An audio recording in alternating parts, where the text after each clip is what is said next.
你唔到。名門加耶穌，殺咗你！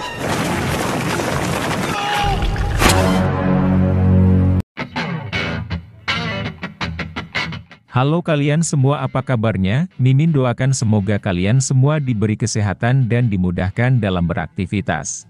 Jadi di video kali ini, Mimin akan merangkum sebuah alur cerita dari film yang berjudul The Kung Fu Cult Master. Film yang dirilis pada tahun 1993 ini dibintangi aktor Kung Fu Jet Li, di mana di semua film yang dibintanginya pasti sangat seru dan menegangkan. Baiklah, tak perlu banyak spoiler, langsung saja kita ke alur ceritanya. Legenda mengisahkan, di dunia persilatan terdapat dua senjata sakti dari leburan besi dan emas bernama pedang langit dan golok pembunuh naga. Konon siapapun yang dapat memilikinya, akan merajai dunia persilatan. Perang terjadi di mana-mana, hingga terbentuklah dua kubu yang saling berseberangan, yaitu kelompok aliran putih dan kelompok aliran hitam. Kelompok aliran putih terdiri dari 6 perguruan besar yang diketuai oleh Shaolin. Sedangkan kelompok aliran hitam hanya sekte Ming yang kelak disebut sekte iblis oleh aliran putih. Suatu hari Chang Sui yang merupakan murid kelompok aliran putih, jatuh cinta dengan Yan Soso dari aliran hitam. Mereka berteman baik dengan pendekar sakti bernama Raja Singa Emas. Raja Singa Emas sendiri selalu diburu karena kepemilikan golok pembunuh naga. Sehingga dia memutuskan mengasingkan diri di pulau terpencil, bersama Chang Sui dan Yan Soso. Hingga pasangan tersebut memiliki seorang anak bernama Chang Moke. Suatu hari pasangan tersebut berniat kembali ke Wutong, untuk menghadiri ulang tahun yang ke-100 tahun kakek gurunya yang bernama Guru Chang. Namun saat di tengah perjalanan, mereka dihadang dua pendekar sakti yang mencari keberadaan Raja Singa Emas. Terjadi sedikit pertarungan hingga Moke berhasil mereka sandra. Untungnya Guru Chang datang untuk menyelamatkan mereka.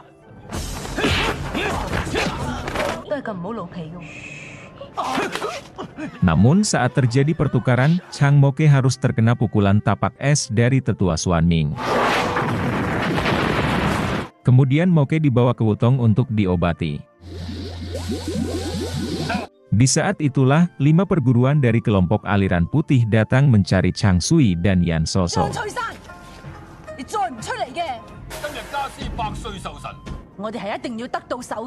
Mereka akan memaksa Chang Sui untuk memberitahukan keberadaan Raja Singa Emas.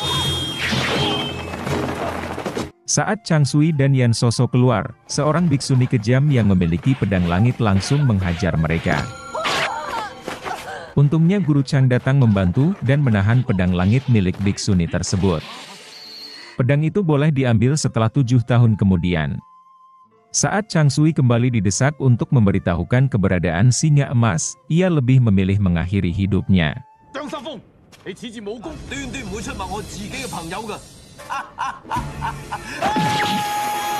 Kemudian Yan Soso juga bunuh diri, agar tidak ada lagi yang mengetahui keberadaan Singa Emas.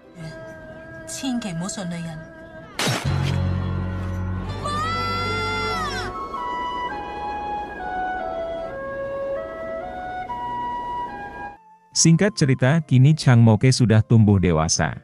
Di sana Guru Chang bercerita, saat dirinya bertarung melawan biksu Shaolin yang menguasai jurus 9 matahari. Sayangnya biksu tersebut menjatuhkan diri ke jurang.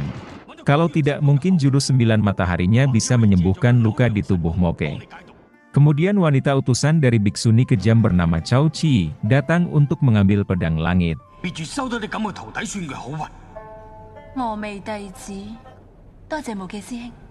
Setelah itu, Guru Chang meminta Cao Chi untuk tinggal beberapa hari di sana. Moke hanya bisa melihat teman-temannya berlatih, sementara dirinya tidak bisa berlatih kungfu akibat luka yang dideritanya.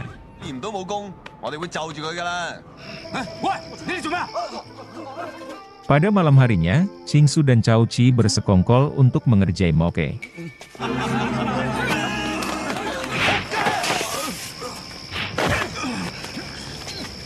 Disinilah seorang wanita dari sekte iblis bernama Xiu Qiu datang menolongnya.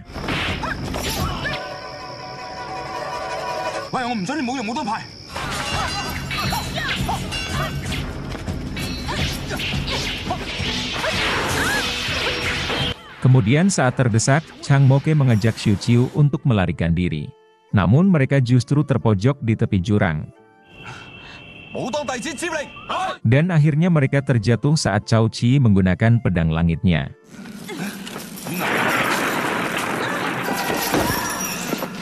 Xiu Qiu akhirnya mengetahui kalau Chang Moke adalah cucu dari majikannya yaitu Raja Elang Putih dari Sekte Iblis. Kemudian mereka dikejutkan dengan kehadiran seseorang, yang ternyata itu adalah seorang biksu yang menguasai jurus 9 matahari.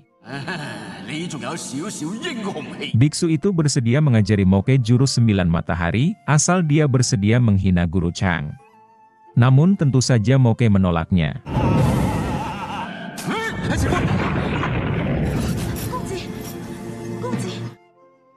Keesokan harinya biksu itu kembali datang. Kemudian Moke menipu biksu itu, agar dia diajarkan jurus 9 matahari oleh sang biksu.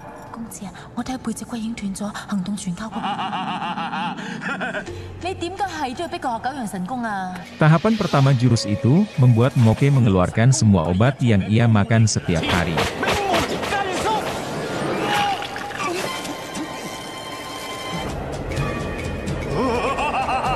Sementara di sisi lain, Qingsu dan Cao Qi berbohong dengan mengatakan kalau Moke telah tewas terjatuh dari tebing. Kembali ke Moke yang sedang mempelajari tahapan berikutnya jurus matahari. Hingga akhirnya Moke menguasai semua tahapan jurus sakti tersebut. Bukan hanya sembuh dari lukanya, kini Moke telah menjadi pendekar yang sakti. Si biksu yang menyadari telah ditipu, dia pun marah dan langsung menyerang Moke.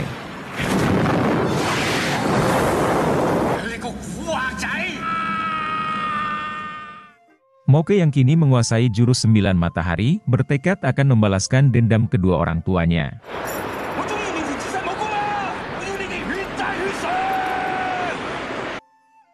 Saat sedang berada di kedai, Moke mendengar percakapan kalau aliran putih akan menyerang sekte sesat di lembah kematian. Tak lama setelah itu, muncul dua tetua Suanming yang dulu telah melukainya.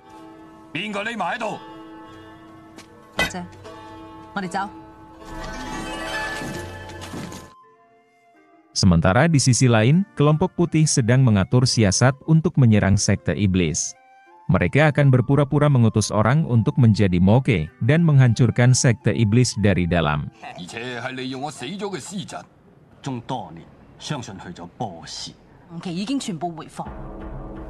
Namun niat mereka diketahui oleh Raja Kelelawar Hijau dari sekte iblis.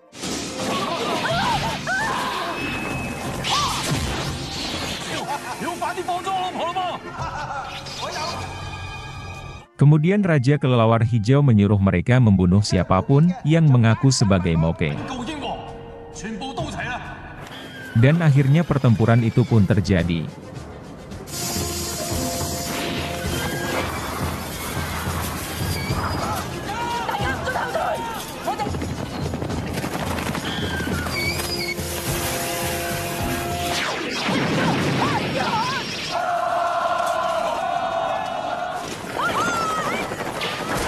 Moke yang melihat pertempuran itu, akhirnya terjebak dan terpaksa ikut dalam pertempuran tersebut.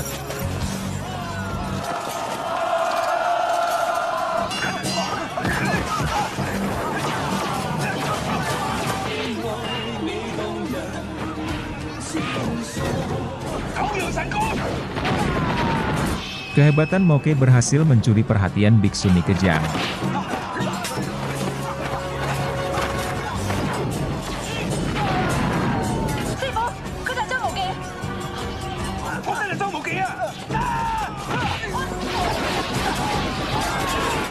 Moke dan Xiao Chu akhirnya melarikan diri ke makam suci para tetua sekte iblis terdahulu.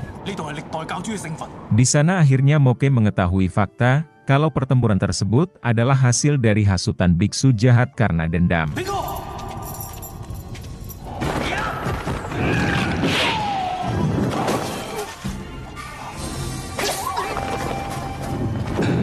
Moke dan Xiao Qiu akhirnya terjebak dalam makam suci. Saking kuatnya dinding di sana, jurus 9 matahari pun tak mampu menjebolnya. Kemudian mereka tidak sengaja menemukan jurus sakti yang bisa menghancurkan dinding makam tersebut. Karena Moke telah menguasai jurus 9 matahari, maka ia hanya memerlukan waktu 6 jam untuk mempelajari jurus sakti tersebut.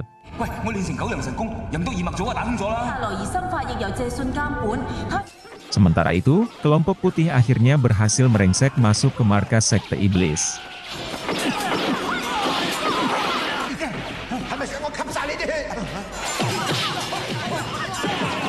Bahkan Raja Elang Putih terluka parah oleh tusukan pedang para pendekar Wutong. Mereka meminta Raja Elang Putih untuk menyerah saja. Biksu Shaolin bahkan meminta Elang Putih untuk melakukan bunuh diri. Saat Elang Putih akan melakukannya, Chang Moke datang untuk mencegahnya. Kemudian ia membeberkan kalau pertempuran ini adalah hasil dari hasutan biksu jahat bernama Xingquan. Tak terima dengan tuduhan itu, salah satu murid Shaolin menantang Moke untuk bertarung. Moke akan meladeninya, namun dengan syarat jika dia menang maka Shaolin harus meninggalkan pertempuran ini.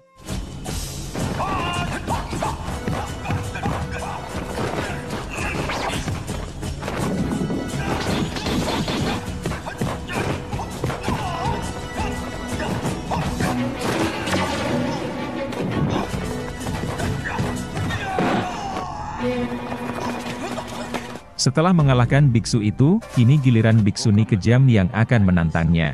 Namun Moke dengan mudah mengalahkan biksuni itu dengan jurus memindahkan langit dan bumi. Akan tetapi saat dia lengah, Cao Qi menusuknya dengan pedang langit. Setelah kelompok putih membubarkan diri, anggota sekte Ming memberi hormat kepada Moke. Karena siapapun yang menguasai ilmu memindahkan langit dan bumi, berhak menjadi ketua sekte Ming. Beberapa hari kemudian, Moke mendapat kabar kalau salah satu pamannya terluka akibat penyerangan terhadap Wutong. Saat akan mencari penawar racun pelemas otot, Moke bertemu dengan wanita yang dilihatnya di kedai. Ternyata wanita itu bernama Cao Min yang merupakan wakil dari pemerintah. Mereka melihat pedang langit ada di belakangnya.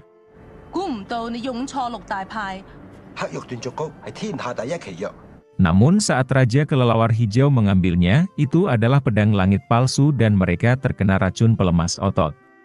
Moke kemudian kembali untuk meminta penawarnya.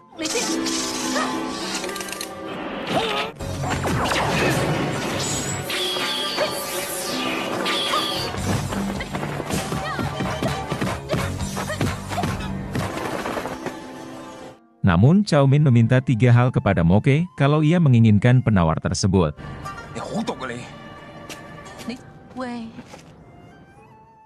Di sisi lain, anggota sekte Ming yang tengah terluka bertemu dengan biksuni jahat.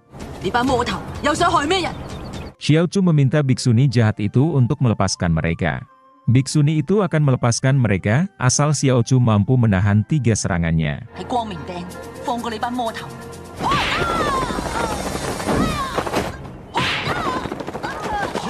Dan saat serangan ketiga, Moke datang membantu hingga membuat biksuni jahat itu terluka parah. Tak lama setelah itu, Cao Min datang dan memperingatkan kalau Moke hutang 3 hal kepadanya. Kemudian mereka pergi ke Shaolin untuk mencari keberadaan Xingquan. Di sana mereka melihat para biksu Shaolin telah tewas. Tiba-tiba mereka diserang oleh sekelompok orang bertopeng.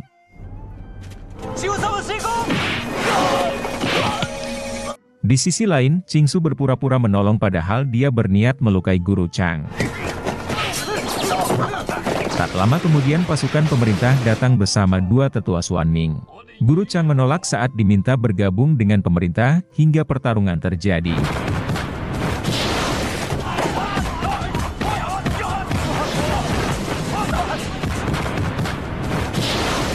Di saat Guru Chang terpojok, Chang Moke datang untuk membantunya.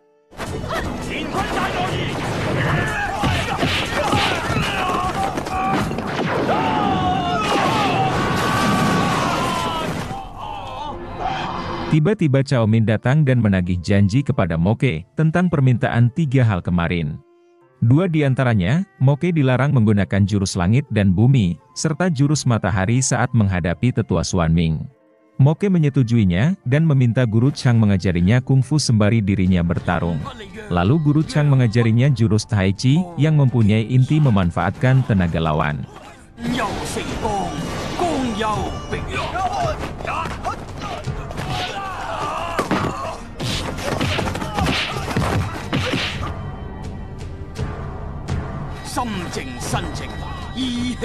Dan pada akhirnya, kedua tetua Xiaoming pun dapat dikalahkan dan dendam terbalaskan.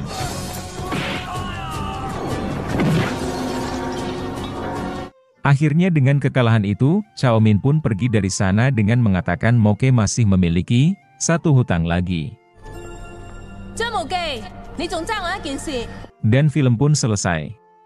Oke guys, sekian dulu video kali ini. Semoga kalian terhibur dan sampai jumpa di video selanjutnya.